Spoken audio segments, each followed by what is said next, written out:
Okay, I did that. I should minimize. Minimize. Got that, got that.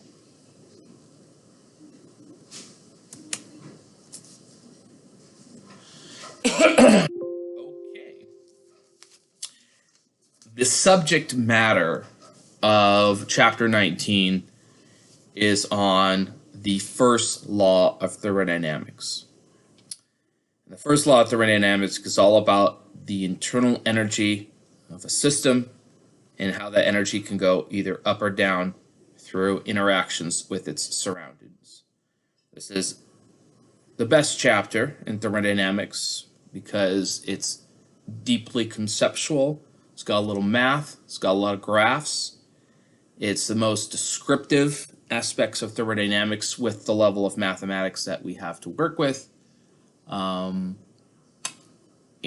it's a lot of fun, if anything else. Okay.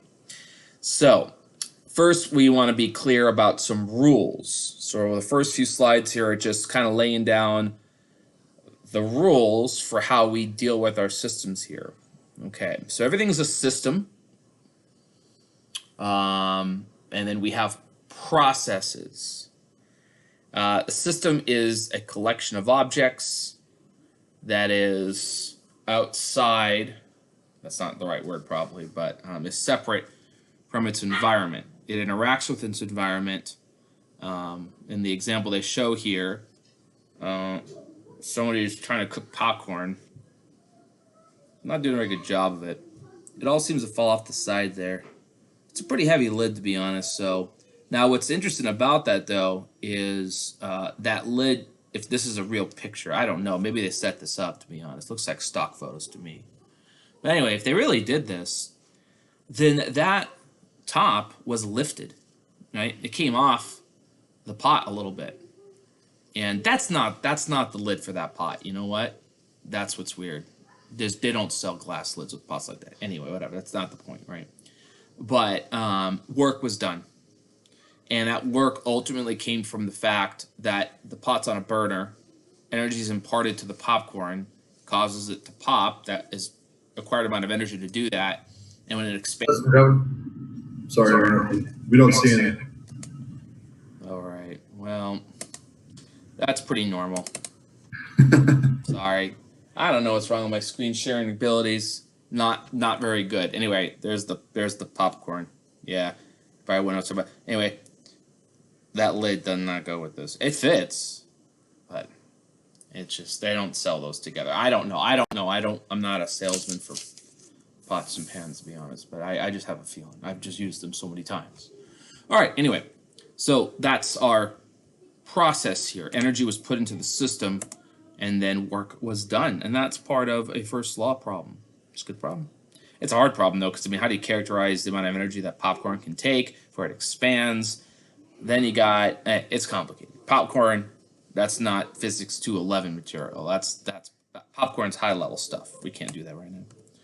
All right, so now we got a lot of conventions that we work with here, and you got to be very cognizant of the algebraic signs and the conventions that we name things. Now, one big sign of warning here, if you refer to a lot of external references to study for this course, which is great, you should. We have basically two different textbooks we work from. They're not too different from each other, but there's a lot of external stuff that you can do, and be careful because the first law of thermodynamics is taught a little differently depending on the course. They use different signs for things, but here's how we do it in this class, and this is pretty standard in physics. In engineering or other things, you may see things done a little differently, but what we are interested in is we're interested in a system with its surroundings. We're interested in heat that is either put in or taken out, and we're interested in work that's being done on the system or by the system. All right, so two concepts, heat, work. Heat is considered positive when it goes into the system. It raises the thermal energy of the system, and in most cases, that would result in an increase in temperature. Most cases, not always, most cases. When heat leaves the system, we call that a negative heat, minus Q. When work is done by the system on the environment, we say work is positive in this case. Okay, so what's happening is the volume, it's probably the volume of the system increases. That's movement, and that's a big part of work, right? Force times distance. So work's positive when work is done by the system. If work is done on the system, typically to drop its volume, then we say it's negative work.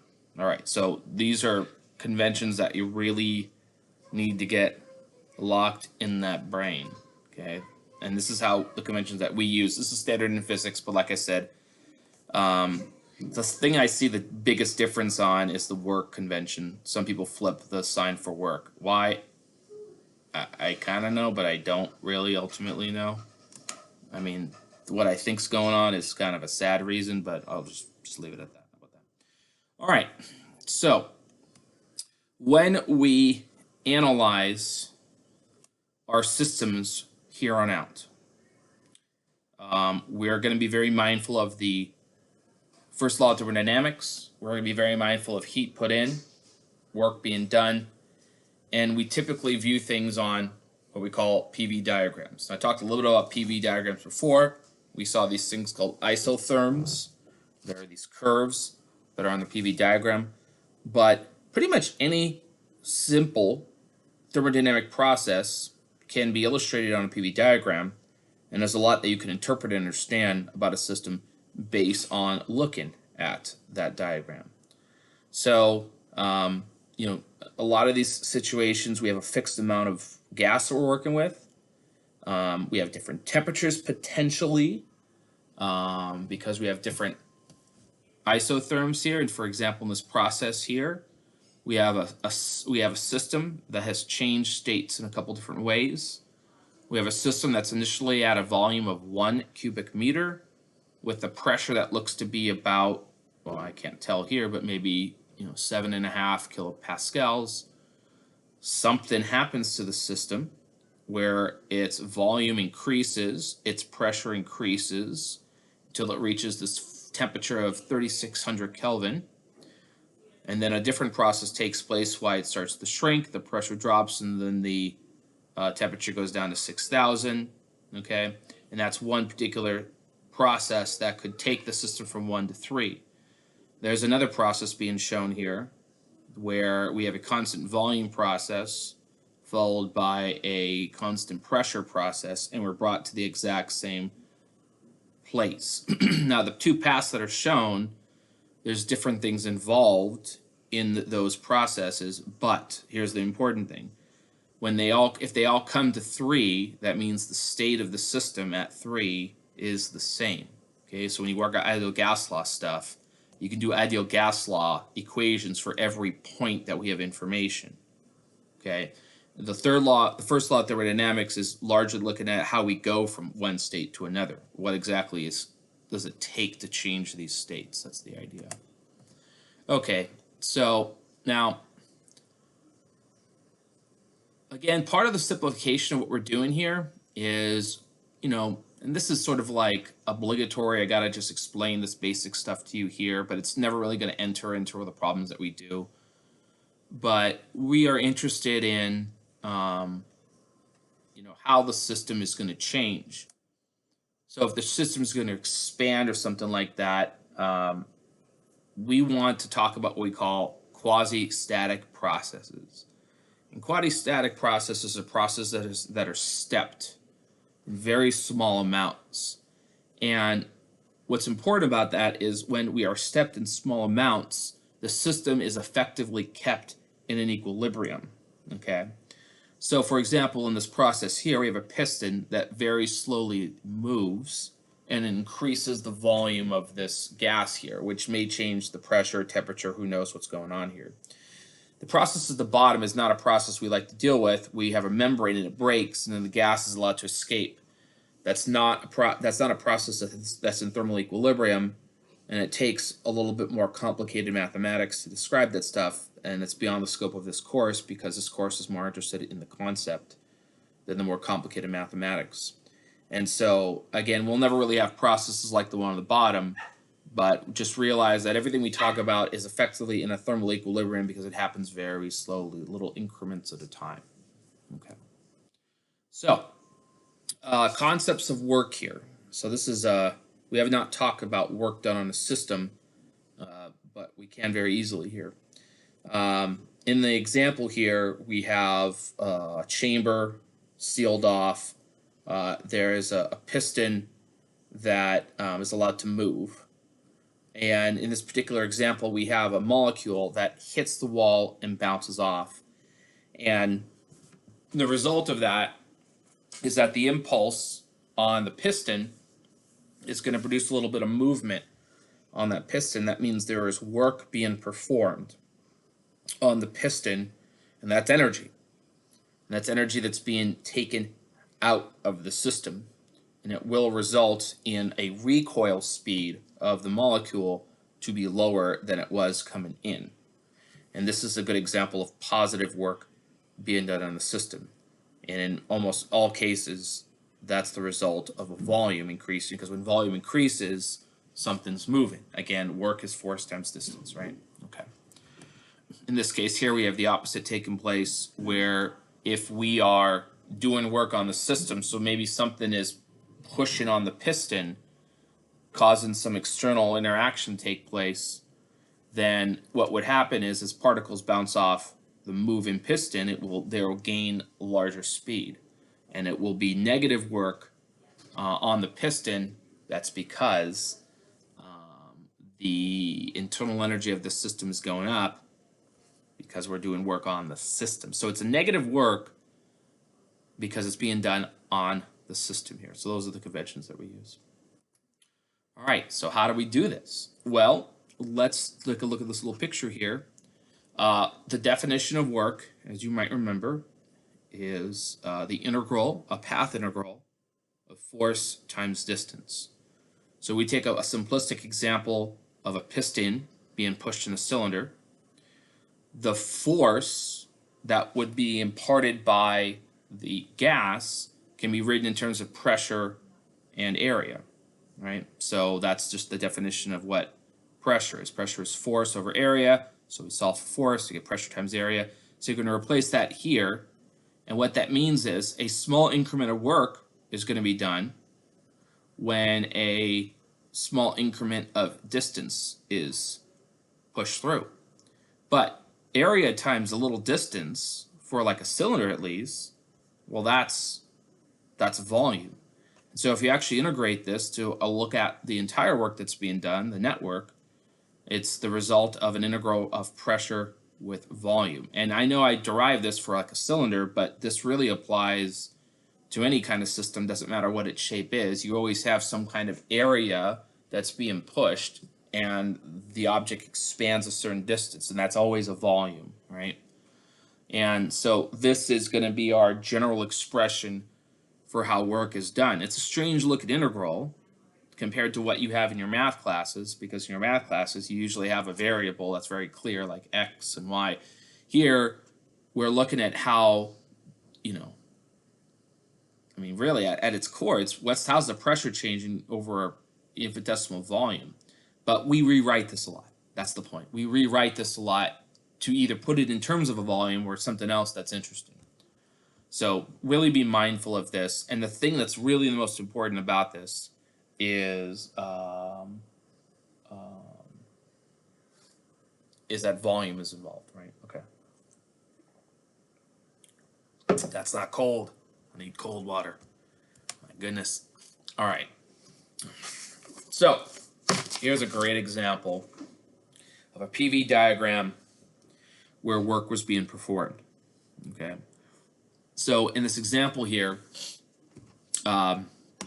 we are seeing an expansion of a gas and a drop in pressure. So there is some process that was taking place to do this. And we can see that work was performed on the system because as the pressure changed, the volume increased. Now, again, this is an integral, right, of pressure dV. And so if you're looking at a PV diagram, well, it's set up the way you would expect an integral to work. The horizontal axis is the variable pressure, and the y-axis is, that's the argument, which is pressure here.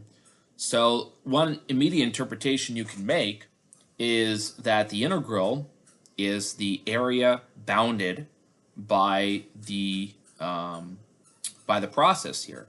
So if you have knowledge of how this is working, you can actually calculate the area of this. And we would see that it works. Now that's the positive area here, because we're going from, our path is going from 1 to 2. That's a normal convention for the line integral. And so this is a positive work that's being done. So that's a good example, positive work. And a lot of cases you can either do the integral, or you can see, on the graph how the interval is going to work. The integral, sorry, is going to work. Okay, this area here is a negative area, because what's happening here is we're going from 1 to 2. We're going backwards in the path. And going backwards in the path means the volume is going to drop. If the volume drops, that's actually a negative area, okay? And so this is work that's being done, by the system on something else. Well,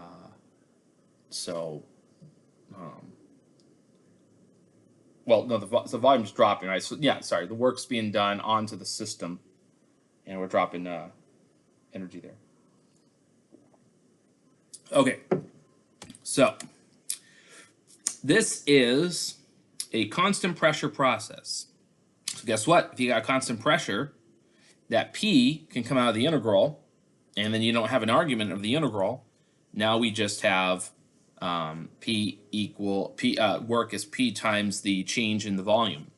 And so on a PV diagram, that just looks like a rectangle. Very easy to calculate. As you can see here, the expression P times the difference in volumes, that is the area of a rectangle, right? Pressure is the height of the rectangle, and the difference between the volumes is the base. And so in this case here, we went from 1 to 2. We did work on the environment, so it expanded to a larger size. Doing work in the environment is going to take energy out of the system. All right, great. So constant energy processes are pretty nice because they're easy. Let's do a problem already. As an ideal gas, undergoes an isothermal expansion. So that's a term you're going to see a lot more of, and you got to remember, means same temperature. Iso means same temperature. At a T, the volume change goes from V1 to V2. How much work does the gas do? All right, so interesting. Constant temperature process. Good. One thing that's not mentioned here is the amount of gas. That's constant too. It's not stated, but it's one of those things where, like, what else is an ideal gas law, right? Pressure, the universe is in there because they have R. We're not in a different universe. And number of moles, but you really got to know something about that. This is no information that indicates that that's changing, so you assume that it's not. Let's look at it though. So we want to know how much work is done. So we start with our definition. Work equals the integral of P dV. Now, we look at an expression for P. We can write it in terms of the ideal gas law. We have nRT over V. Again, I'm making the assumption that we're not changing the amount of gas involved because there's nothing in the problem that really illustrates that or suggests it. So we put that in for P, but we can take out the constants, which is the nRT, and we're left with an integral that's just 1 over V, which hopefully you remember. 1 over x is ln x as an integral. So we got ln V, and we subtract the limits of integration here. But when you subtract logarithms, they're actually dividing by their arguments. So here we put this in terms of nRT ln V1 over V2 over V1. Now, because P times V is a constant, because the nRT is a constant, then we can swap out the volumes here with pressures. And because, again, if you solve for different volumes, you get constant over P, constant's constant. And so you have two different expressions here. And in general, this is a way to characterize an isothermal process as far as work is being concerned. Okay, so these, now we derive these, and I really hate having you memorize any extraneous formulas, so I'm not going to suggest that you do, but if you have an isothermal process, your work always looks like this here or this here, with very little variation. In fact, I can't even think off the top of my head how the work might be different than these two, unless you have something really crazy going on in your system, which we don't do crazy things in this class. So as far as I know, you're pretty much good assuming isothermal processes and work go like this. I'm trying to think of time it has. And if it's anything, it's really obscure, which means don't worry about it. That's for another class, another time. You got enough to worry about in this class. Let's move back to the PowerPoint. All right. So let's talk about these PV diagrams a bit more. Let me move this bar down here. Uh-oh. See, I got a million things on my screen. You don't see that stuff, but Zoom's like, you want all these menus up. And I'm like, I don't want any menus up, really. And it's like, no, you really want these menus up. Okay, well, the menus are up. So I can't even read half the things on here. All right, so we got several thermodynamic processes. What are we doing here? Well, let's look. We're trying to get from state 1 to state 2, and we got 3 ways to go about it. We can go straight from 1 to 2 with a process here that apparently does positive work. Okay, the volume's increasing in this case.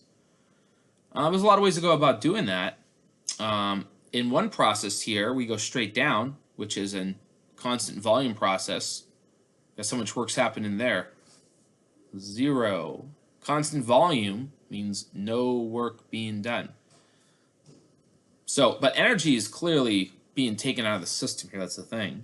So somehow we're extracting heat out of this system. That's the only thing that makes sense. Because look, if you go from 1 to 4 here, as you might remember from when we talked about PV diagrams from last class, temperature's got to be dropping here. Temperature has to drop. If you're going straight down on these diagrams, well, constant volume process, so no work being done, temperature drops. Well, how in the heck do you do that? You take heat out. Take heat out.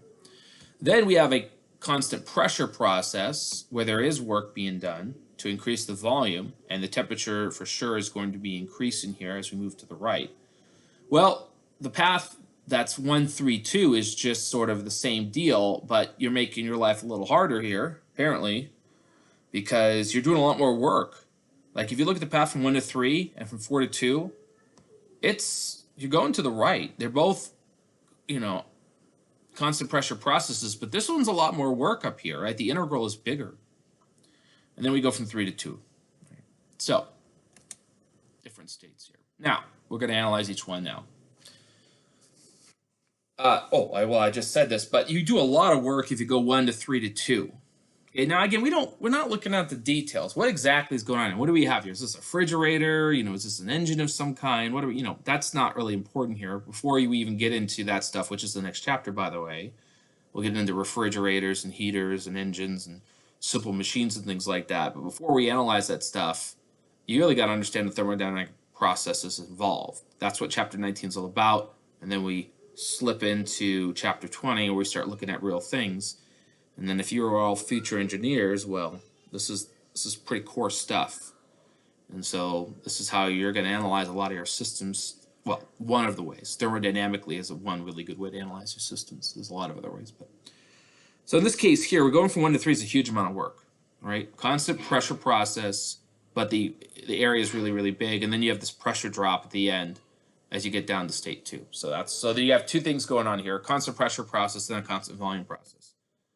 The other one here does a smaller amount of work, but since we get back to the same system here, we can see that the amount of heat that's probably happening here has got to be a little different. You can't have 2 different works and end up with the same system unless there's some kind of heat difference, and there is a heat difference here. So you first drop in a constant volume process, then you have a constant pressure process. You still get the 2. there was less work being done, and probably the amount of heat, because again, right here, there's a drop in the heat, and heat's extracted, and back here, heat's probably extracted too, maybe by a greater amount actually. All right, and then here, it's a smooth curve here. This is not clear what's happening here. This could be isothermal, but it's not really clear unless we know what the temperatures before and after are. But isotherms do look this way, but other processes can look this way too. A process that's called adiabatic can look like this. And an adiabatic process is one where there's no heat exchanged. But we'll get into that later, put it that way. All right, what else here? That's all good. Okay, so I got a question for you. And I'm going to get some colder water while you answer this question. Read over this question. Let her in the chat. I'll be back in 1 minute.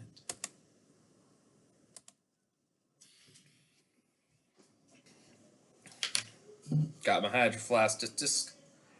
I put ice in here 17 weeks ago. It's still cold.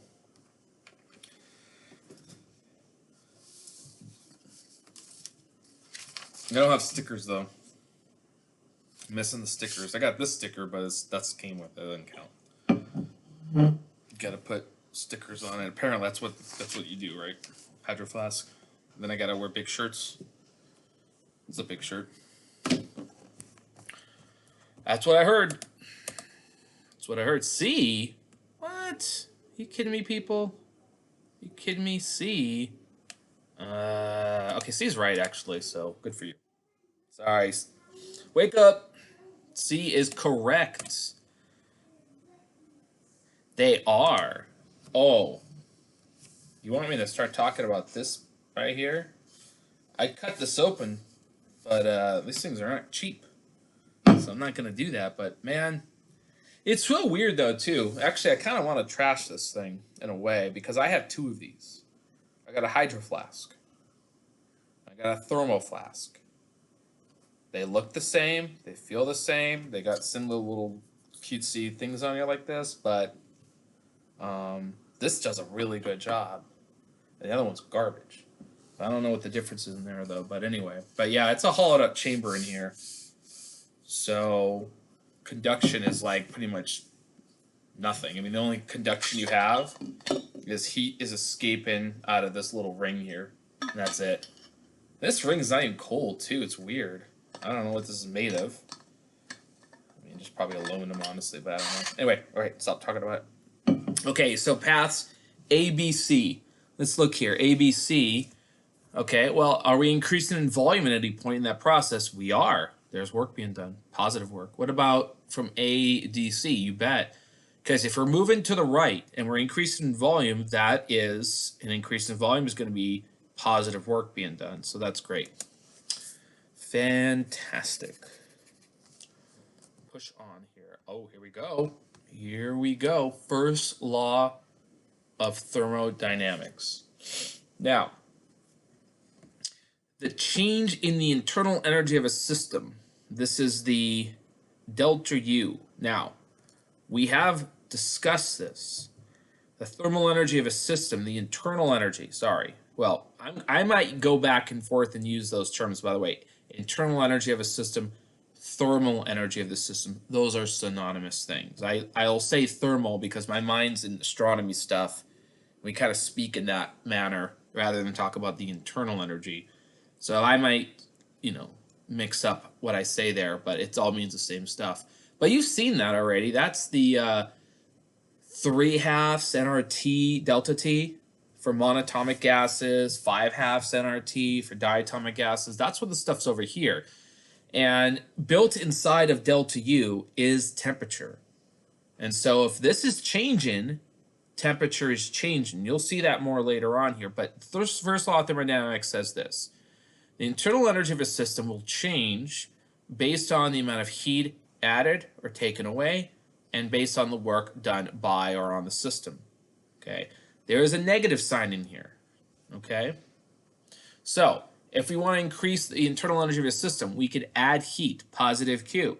Makes sense. If we take out heat, it's a negative Q, and this should go down. Okay.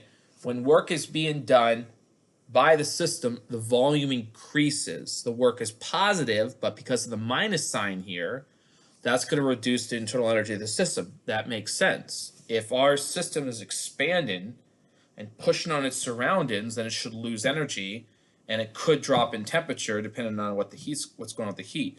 And if work's being done on the system that's negative, that should increase energy. So the negative work with this negative here results in a positive sign, and then that increases things. So when I was saying before about using external references, it's because sometimes they don't put a minus sign here. They put a plus sign, and then they change the way that work is being done, which I don't really get, to be honest, other than people like have that much of an issue with a negative sign being here. I don't know. I mean, that's really the only thing I could think of. I don't know why they would want to change, the way classic physics has been done for over 100 years, but they have a good reason to, I'm sure. I'll just believe they do. I don't know. All right.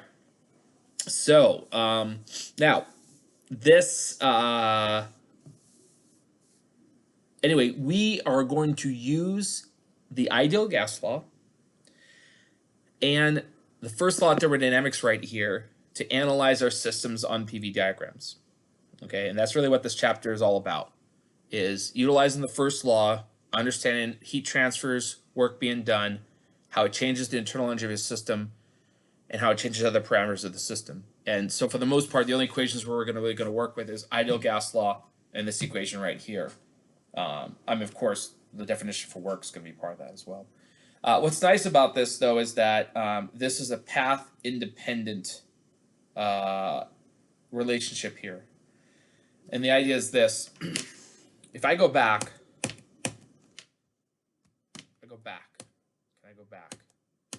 I showed you this picture right here. We have 3 different paths from going from 1 to 2, right? But here's the thing. When you go from 1 to 2, it doesn't matter what path you take, your change in internal energy will always be the same. Okay? Always be the same. Okay? Whatever your pressure, volume, and temperature are at point 2 will always be the same regardless of how you get there. Okay? The only exception I can tell you is if somehow you change the amount of gas that you have, change your moles. But we never do that, because you're just asking for trouble if you do that. Everything gets super complicated if you do that. We're not going to do that. All right. You can do it, but we're not going to do that. All right. What could be different, however, is this. If delta U is the same, well, as you can see here, there's a lot of ways you can calculate delta U. You can have a lot of heat and a lot of work being done and end up with the same difference, right? So, how you get there can change, but ultimately, going from initial to final, the state of the system will always be the same. And that's lovely, to be honest. I'll just tell you that. Right, so what's going on here? Here's a couple simple examples. In this example, we have a system where the internal energy of the system increases. Heat is being put into the system by the environment. 150 joules of heat were put in. The system somehow expands. Work is done by the system on the environment.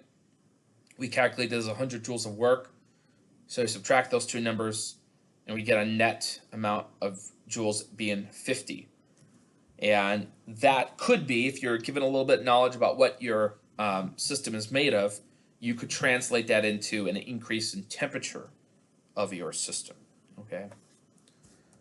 In this example here, we have just the opposite taking place. Our thermodynamic process that's taking place here is dropping the internal energy of the system.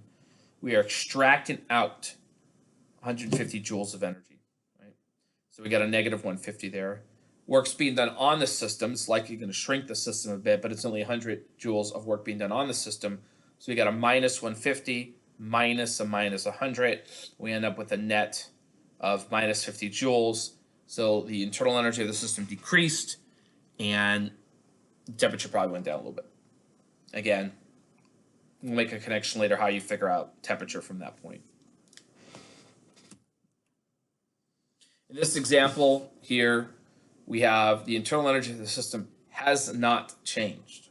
Okay, the system's different. Okay, Okay, we put heat into the system, but that heat went into performing work, and the system expanded a bit. And the same amount of heat put in was the same amount of work that was done by the system.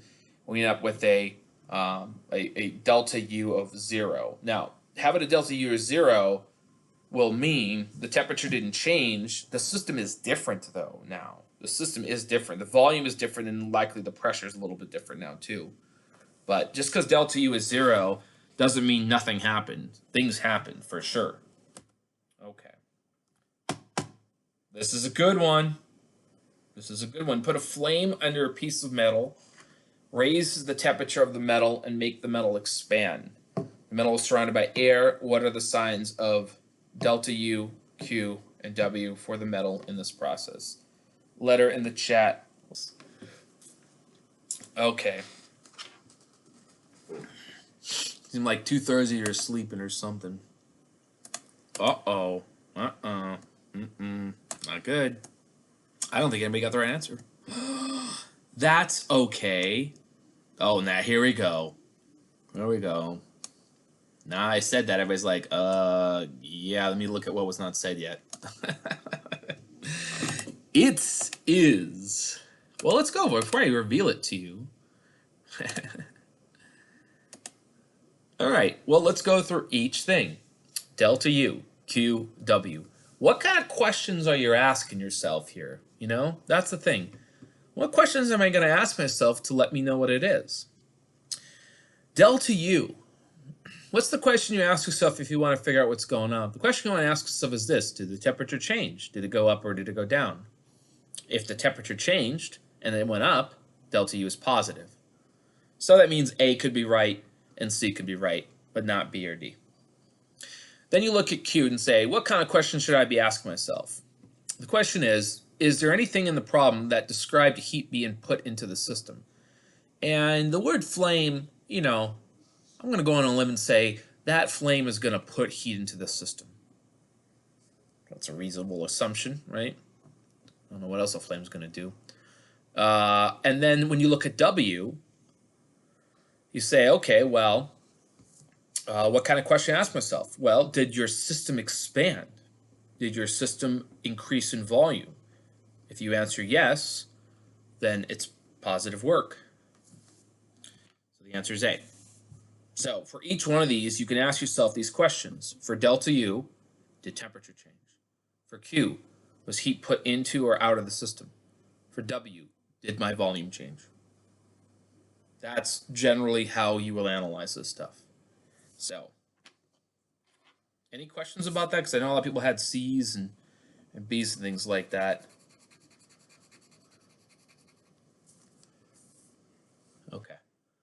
So, and again, the work convention here, a lot of people said C, and I think the reason why that is because it's kind of hard to get out of your head, at least for me, at least initially when I remember studying this stuff. It was weird for me to imagine that when it expands, there's positive work being done. It just seems funny, but you're talking about what happens, you know, the system on the environment. I mean, it's not a lot of work, but it does take work to make the metal expand. So it's not really so much. Well, it is work on the air, I suppose. That is true. Yeah, it is. So. Yeah, no, your delta U is strictly temperature stuff.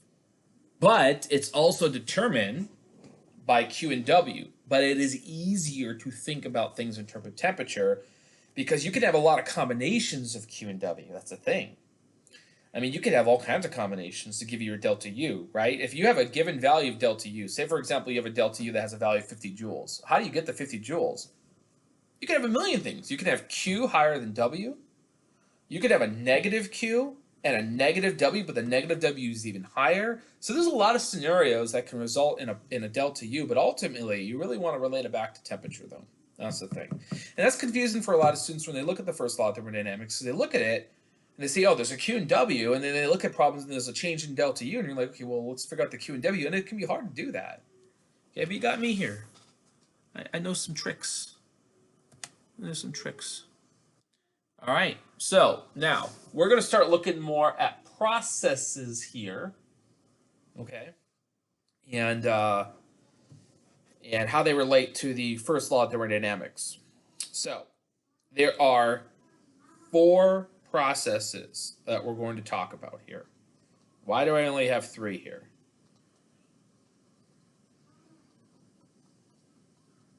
Oh, I know why.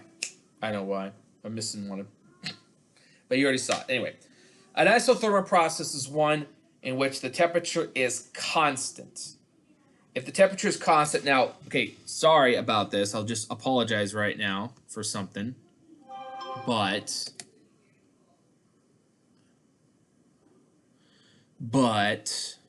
I'll have to draw this. That's going to be hard to draw. Delta U is the same as delta E thermal. These are the same things. And so I'm sorry my slides it can look a little confusing, but a lot of times I put a delta E thermal, sometimes I put a delta U. Honestly, I don't like delta U. That's just what I feel. I don't like it. Why don't I like it? Because what is U typically used for? Potential energy. And I think it's confusing. So I like E thermal, but your textbook doesn't use E thermal. But I have a lot of old slides that have E thermal, and I just haven't gotten around to change everything. So sorry for that, but those are synonymous things, delta U and delta E thermal. Anyway, an isothermal process, okay, is one where the temperature is constant. If the temperature is constant, E thermal is 0, and that means Q equals W. Okay, so the amount of work being done and the amount of heat, being imparted is the same. And that's a Cork process is one in which the volume is constant. Okay, it's a weird term, isochoric, but it means constant volume. Okay, I don't know why they don't use isovolume. Choric apparently means volume. I don't know anything about that though. So in that sense, W is 0. W is 0. And that means E thermal is equal to Q. In an adiabatic process simply means Q is 0. That's it. It just means heat is not added or taken out of the system. Again, these are fancy terms here, adiabatic, right? I remember when I was doing this stuff, I kept seeing the word adiabatic. I was like, I don't know what the hell that means. I don't know what the hell it means. And then later on, I'm like, oh, it just means Q is 0. That's it. Thanks, Mr. Instructor. That wasn't clear. I mean, I was probably sleeping when he said it, honestly, but whatever. So anyway, Q is 0. That's all adiabatic means. Adiabatic, right? And Q is 0, so that means E thermal equals minus W. The only thing that's not on here is the isobaric process, which is the constant value. But the reason why it's not on here is because each one of these processes has a 0 in the first law of thermodynamics. And an isobaric process doesn't, but we already talked about how you would handle an isobaric process. If the pressure is constant, it comes out of the integral, and then work has a very clear very clear form. It's just pressure times the difference in the volume. And so it's very easy to characterize work, but then there's energy involved. The Q can be involved. So mathematically, isobaric just doesn't have a nice 0 anywhere. These other ones do. Okay. Question for you here. I'm going to let you read over this. I need to step away for another minute. Ooh. Well, there's some different letters here, actually. I opened it up and I saw some good letters right off the bat here. All right, let's analyze it. So, you're asking yourself a lot of questions, right? Now we have this tool in our arsenal here. First law of thermodynamics. We ask ourselves a bunch of questions. All right, so cylinder has a frictionless but tight sealed piston mass M. Small masses are placed on top of the piston, causing it to slowly move downward. That's the quasi-static thing going on here. A water bath keeps the temperature constant. Temperature constant? That sounds like E thermal equals 0. Okay, that part's solved. Now, we don't know what's going on with Q, so we got to look at the W. Is the volume of our system decreasing? It sure is. If the volume of the system is decreasing, work's being done on the system, and that's a negative work. So the internal energy should be going up, but it's not. That means the answer is C, not Q. I was going to say answer is Q. Uh-oh. Answer C. because E thermal is 0. The volume is dropping. That means the work is negative. Okay, if the work's negative, Q has to be negative so that this thing is going to add up to 0. It's the only way that can happen. So you have to, the reason why it's in the bath is because heat is coming out of the system going in to raise the temperature of the bath. And we assume this bath is probably really huge. So it stays at basically a constant temperature outside as well. I mean, I guess it could heat up, right? That's okay, as long as it's cooler, you know. So that's a great problem. That's a great thing to think about. Because you're asking yourself questions about the three aspects. What's E thermal doing? What's Q doing? What's W doing? And in this case, we had no idea what really was going on with Q. I mean, you can kind of tell. Before you analyze anything, if the sentence, "a bath water keeps the temperature constant," well, I mean, that's it, really. I could have had a sentence here. A water bath keeps something constant. What's happening? I mean, that's really, you know, you could just be like, "Oh, let's see then," you know. But, you know, it helps to fill in other details because, you know, why the heck is a water bath here? What's going on, you know? So anyway, well, I guess you have to know there's work being done, I suppose, right? Anyway. All right. Fantastic. All right, another question. I got a lot of questions today. Like 10 questions or something crazy. Yeah, 10 questions. A system can be taken from state A to state B along any of the three paths shown in the PV diagram. If state B has a greater internal energy than state A, okay, translation, B is a higher temperature. Then if state B is a higher, okay, along which path is the absolute value of Q the greatest? The greatest transfer of energy. Greatest transfer of energy.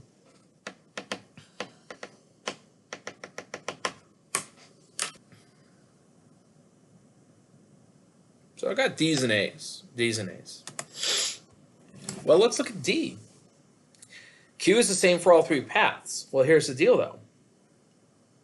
E thermal, right? E thermal is the same, right? From A to B. So no matter what path you take, 1, 2, 3, E thermal is the same. But is the work the same? No, right? No. Okay? The least amount of work is being done in 3. Then the second amount of work is 2, and then 1 is the greatest amount of work. There's different works being done here. Okay, again, work is the integral here. So it's the area bounded by these different paths. Work's different, so Q's different. In fact, the most amount of work being done is in 1. So therefore, path 1 has to have the most amount of Q. Because again, the difference between Q and W has to equal the same number in all these paths. Right? And so in 1, you have a bigger Q and a bigger W, subtracting to give you the same number. And in 2, you have a smaller Q and a smaller W, but it gives you the same number. And in 3, you have a smaller Q, even a smaller Q and even a smaller W, and you subtract them and it equals the same number. All right, so that's the idea here. So the logic here is that, well, a lot more work's being done in 1, but if you end up the same at the end, you have to take more heat out. Probably is what we're doing here. Or, I mean, I guess you could do either one. Yeah, you could do either one, I suppose. You could do either one. That's why the absolute values are. You could take heat out, put heat in, as long as you end up with the same temperature at the end. Well, the temperature at the end is definitely bigger, though. Whatever. Okay. Regardless, I'm just mincing concepts here. I'm not totally positive I need to put absolute value Q. Now, I probably should take it out. It's very obscure detail that I think really doesn't matter. It probably just confuses more than anything else. All right, so same PV diagram, okay? A system can be taken from state A to state B along any of the 3 paths. Okay, same problem. State B, okay, we already said that. Along which path is there a net flow heat out of the system? Net flow heat out of the system. Remember, heat flow out of the system would be negative Q. Right, negative Q.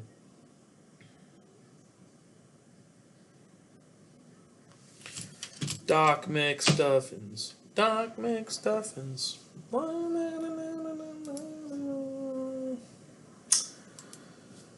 Big Doc McStuffins fan right here, tell you that. Not really.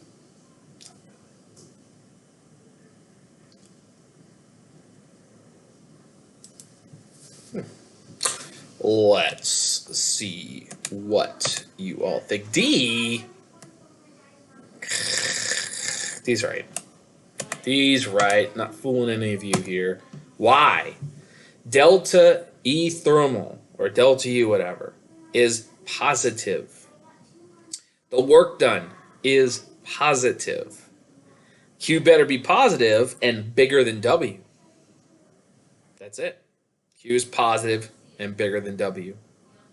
It's the only way this works. So none of the paths. That means we're not taking any heat out. We are putting heat in. Okay, because we're expanding.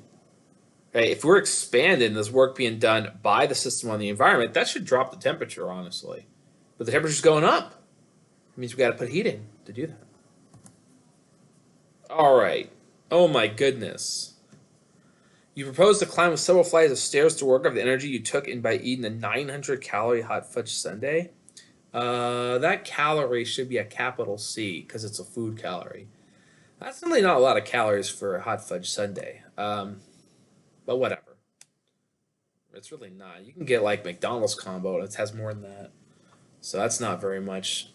That's probably actually what the McDonald's sundaes are. Do they still have those? I don't know. I haven't had a Sunday McDonald's since I was a little kid. Probably a good idea. How high must you climb? Assuming your mass is 100. So basically what we're trying to equate here is the energy that you would gain from eating the sundae, and we're trying to equate that to work being done against gravity. That's the idea here. Assume your mass is 80 kilograms. You have a 25% efficiency of convert food energy to mechanical energy. Well, that's interesting. All right, so basically you're not using all this 900 calories. You don't when you eat food, right? You don't necessarily eat all 900 of those calories. Some of it just doesn't. I don't know, whatever, just doesn't do it. Let's look at my example here. All right, so this is a thermodynamic problem. Okay. Now, 25% efficiency of converted food energy to mechanical energy, which means what is the other 75%? It's raising my internal energy. And so E thermal is 0.75 Q. That's what's meant by the 25% efficiency. 25% can be utilized for something. The rest of it is being put into work energy. So 900, again, it should be a capital C here. My apologies. But it is 900 kilocalories. Food calories are always kilocalories. I'm going to convert that to joules because we tend to do things in joules. So 3 or so million joules. The work being done is just the work, MGH. That's gravitational work, right? So that's just, you're expressing how much, you can go up. So we have this expression here. The Q in this particular problem here is the heat, is the energy we put into the system. So we ate 900 kilocalories. That's heat put into the system. So that's us.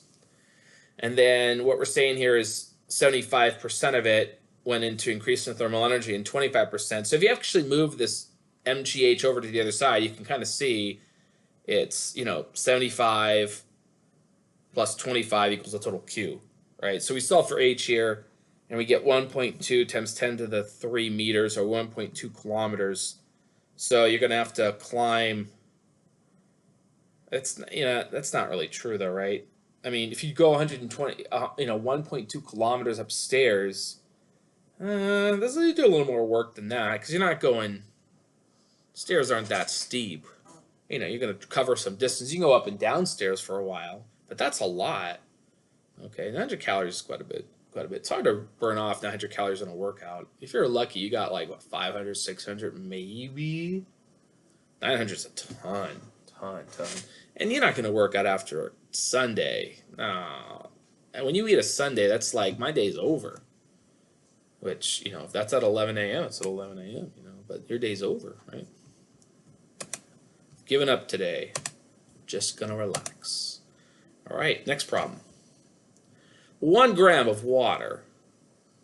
Now, gram of water, All these things are, if you're not aware of this yet, but a gram of water is a milliliter, which is a cubic centimeter. Those are all the same thing, right? That's the density of water. 1 gram, 1 milliliter, 1 cubic centimeter.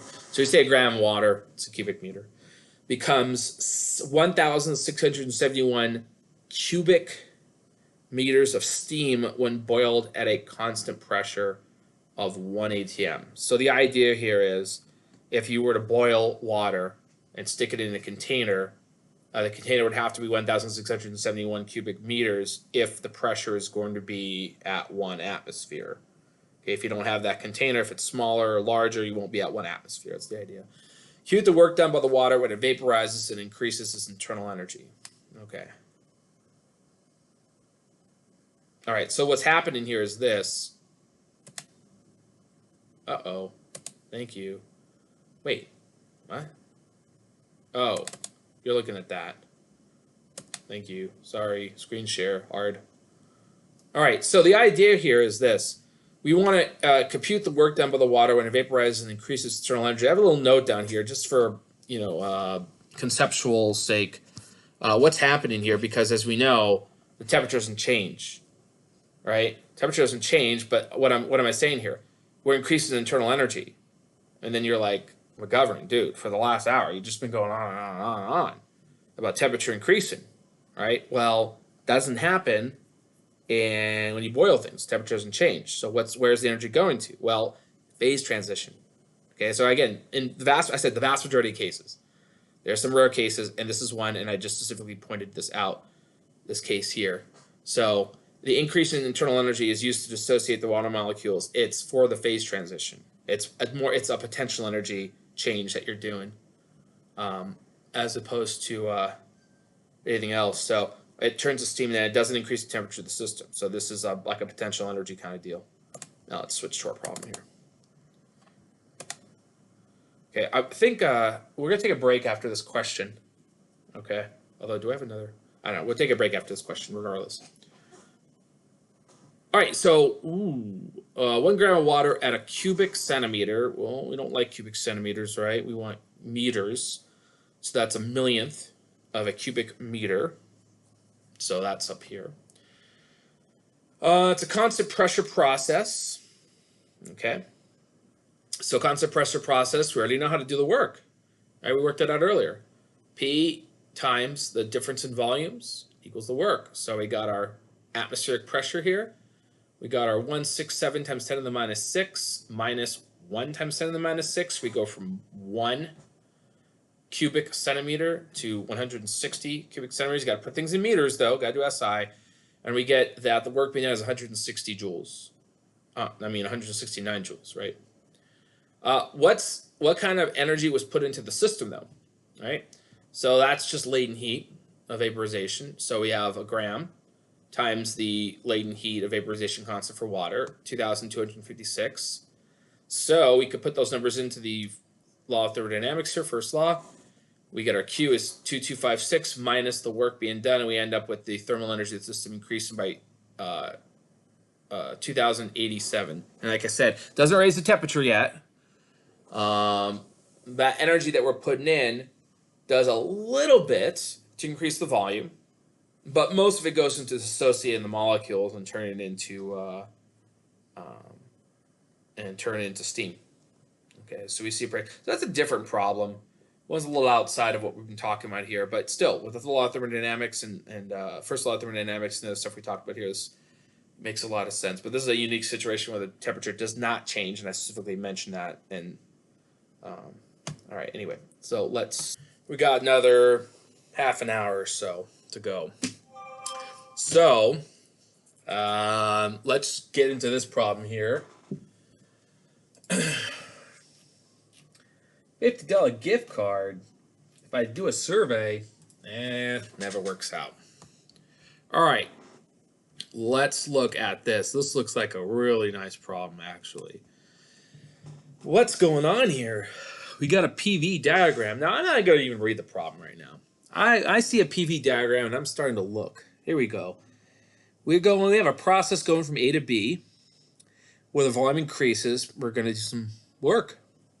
Positive work. Then we're going to go back from B to A, but we're going up and over, right? And that's negative work. So it looks like there's more negative work than positive work being done. Interesting. Now let's read what's going on here. Cyclic process, initial final states, yeah. State of the system starts at point A, yeah, I know that. Goes to point B, yeah. Okay. Total work is negative 500 joules. Well, that's the shaded area here. Total work, we had some positive work, but then we had a bunch of negative work being done. And it looks like the net work is negative 500 joules. Why is the work negative? Because you're going backwards and the volume drops. So you want to find the internal energy that he had during the process. Nice.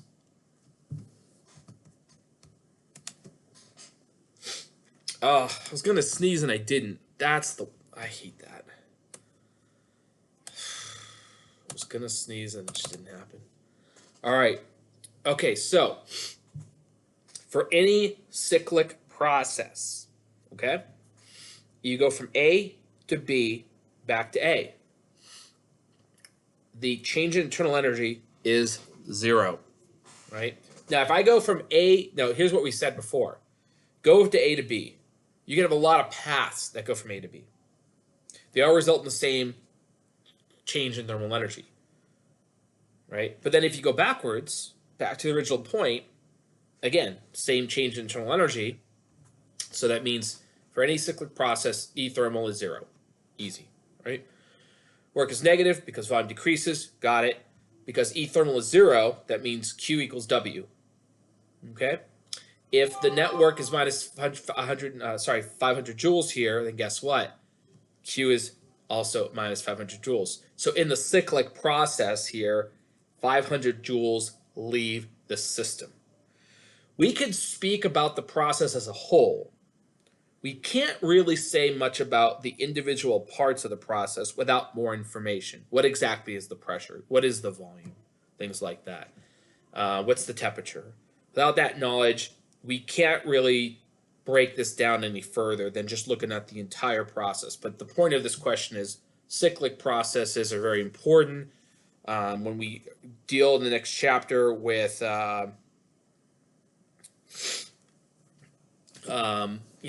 real things, refrigerators, heaters, engines, things like that, they're always cyclic processes, and this applies. So, fantastic problem, sort of. So this is meant as in-class activity, but I'm just going to go over it with you. I could have waited a little bit and then had you work on this when we did our break, but you probably weren't going to work on it anyway. Anyway, you should. Some of you probably did. But this is a great problem, too. PV diagram below shows a series of thermodynamic processes. Process AB, which is isochoric, 150 joules of heat are added to the system. That's nice. In process BD, isobaric, 600 joules are added? Is added? 600 joules is added? No, you can't say that. Are added? Is added. I don't know. Whatever. It's probably are. I don't know. Okay, we want to find a bunch of things here. Internal energy from A to B.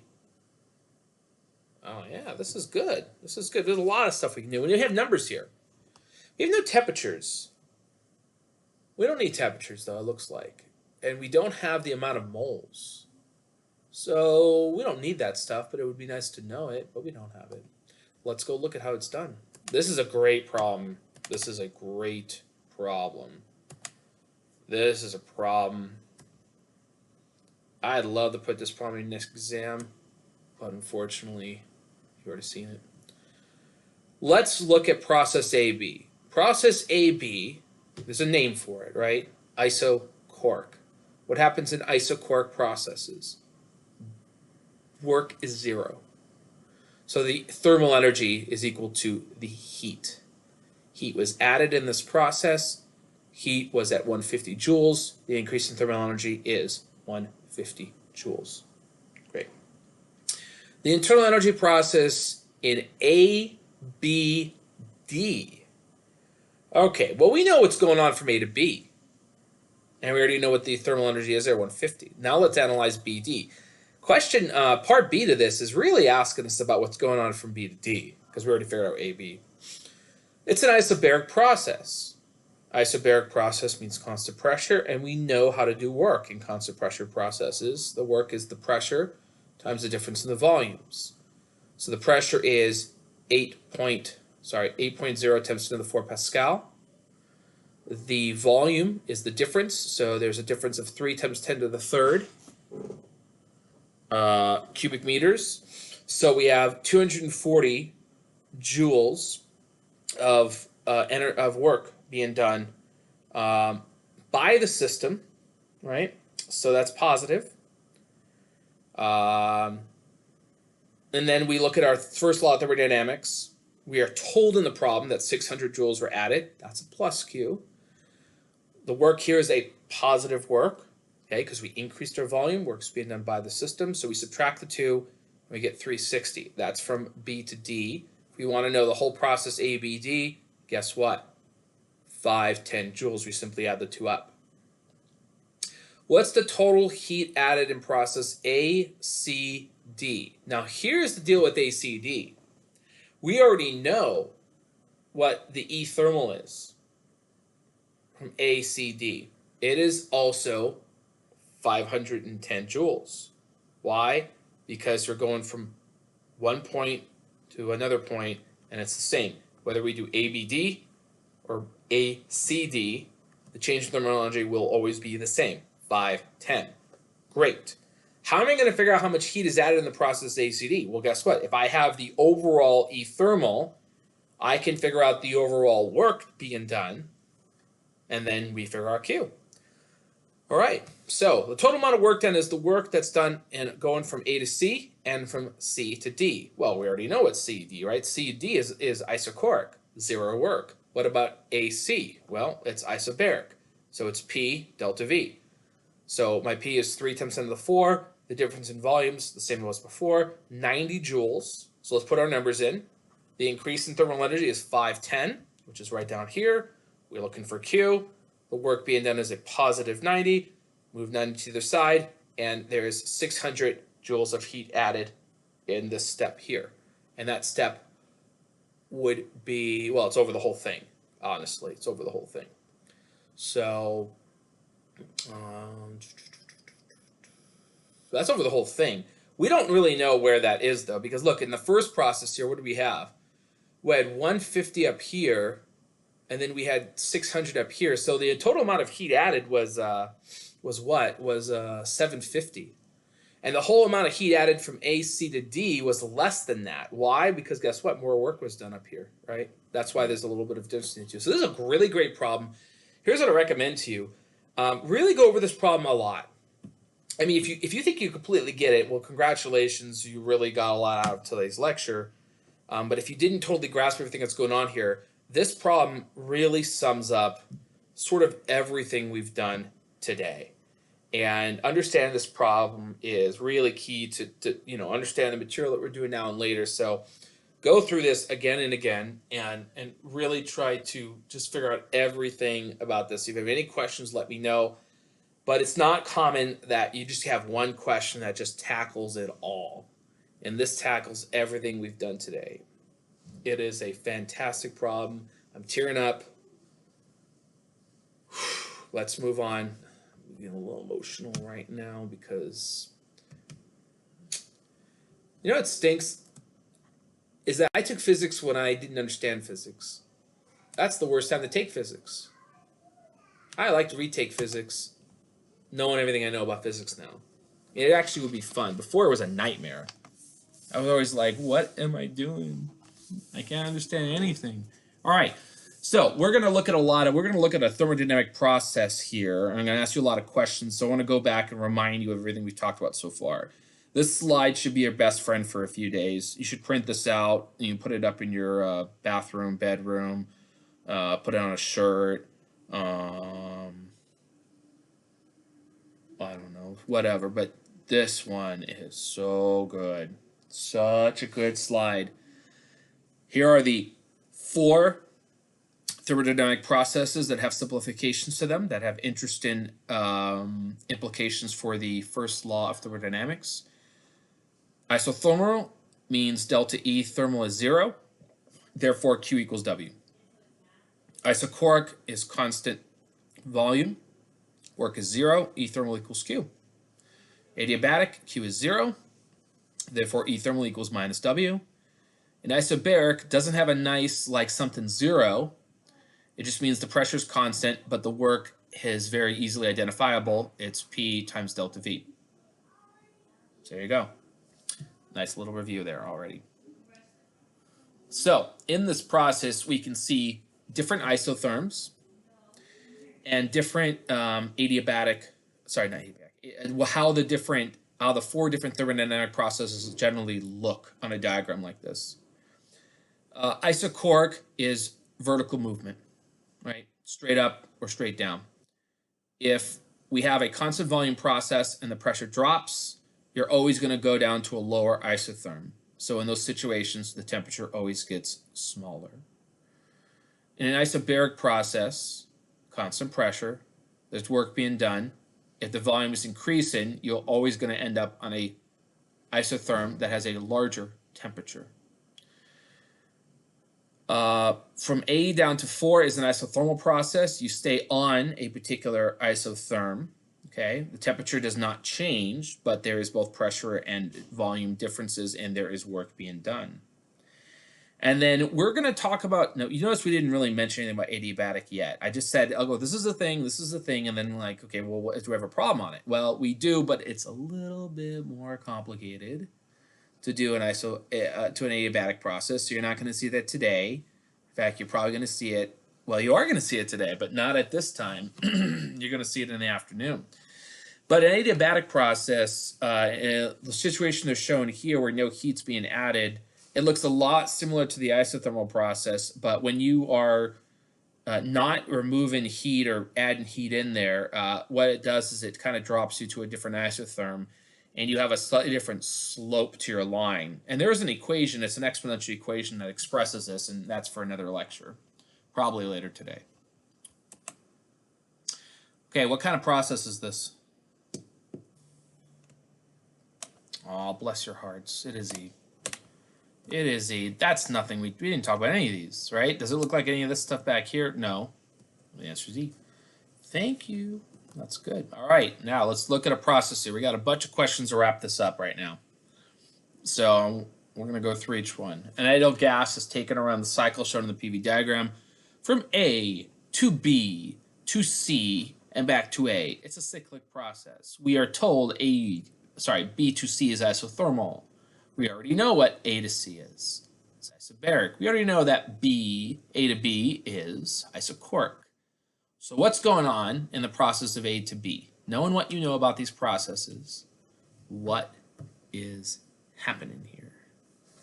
We got one brave soul here. 2, 3, 4. All right, let's just go over it. I'm going to keep you in suspense any longer. Process A to B is an isochoric process. There is no work being done. However, if we go from A to B, we have increased the temperature of our system. Why? How do I know that? B to C is an isotherm. A lies on a different isotherm, probably one that looks like this. Maybe something like that. But we know from our knowledge thus far that we have an increase in temperature going from A to B. If you go straight up on a PV diagram, you are increasing your temperature. Bottom line, always. That means delta U is positive, but if there's no work being done, it must mean that Q was positive as well. That's the logic there. A lot to think about today. There's a lot to think about. That's why it's nice I'm recording this. You can watch it again. I don't know how many people actually watched it again, though. But same exact question. What's going on from B to C now? Same question. What's going on from B to C? All right.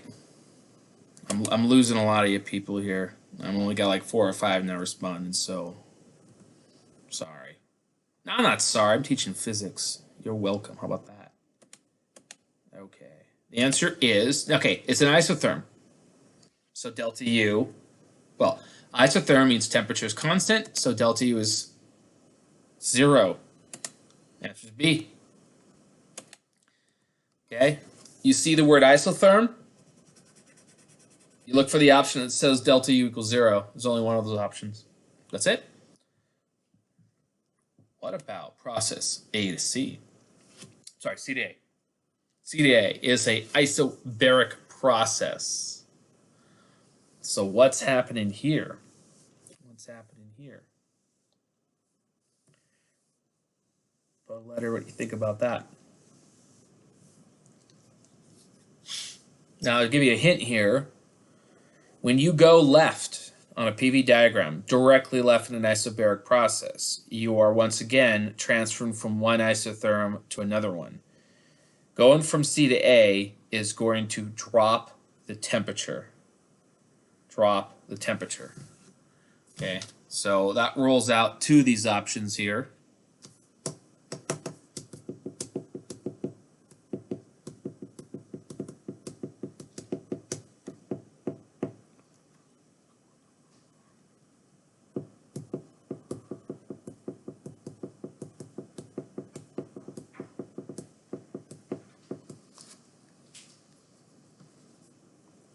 All right. I like it. D has got to be it. So, oh, let me go back. Okay, so why? We know delta U is less than 0, right? Because our temperature is dropping. So A and B are wrong. But can Q be 0 here?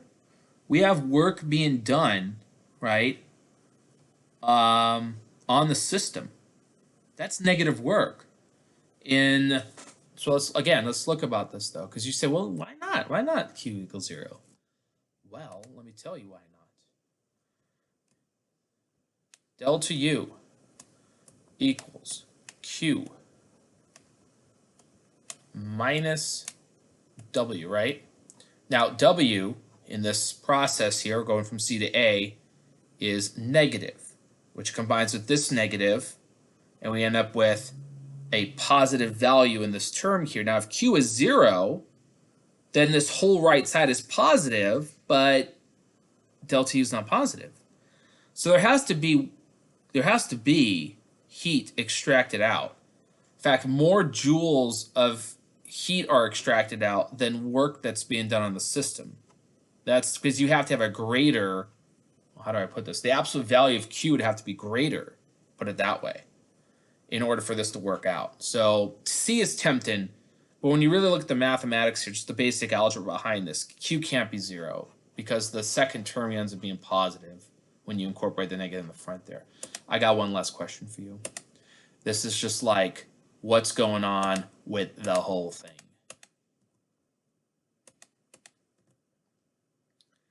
For the complete cycle, A to B to C back to A, what is true? Now, there are 2 options you can just, boom, automatically rule out, right? I got 1 person. I got 2 people. I got another person. All right, let's talk. I'm going to talk about it. If you still want to put a letter in, it's great. A, B, C to A is a cyclic process. The answer is A or B. It's not C or D, right? Cyclic process has E thermal equal to 0. Then I look at work, because here's the thing. Q is harder to tell on a PV diagram than anything else. So always try to look at temperatures, E thermal, and work, and then you can infer Q. So we already got the E thermal done. What about work? Well, both situations work's positive. Okay, well that makes it easier, right? Why is the work positive though? I'm liking what I see here. Why is the work positive? Because, well, there's no work done from A to B, right? B to C has positive work being done, and C to A has negative work being done, but there's more positive work being done than negative work. In fact, the net work in this problem here is this little region that I'm going to shade in. Oh, that's not shading. This little region right here. Okay, that's all net work being done. That's positive. Now, if delta U is 0, that means Q equals W. And if the net work is positive, that means Q is positive. That means overall, we put energy into this system. And the answer is A. Congratulations. All right. So I think that's the last thing. It is. Let me cut my video here.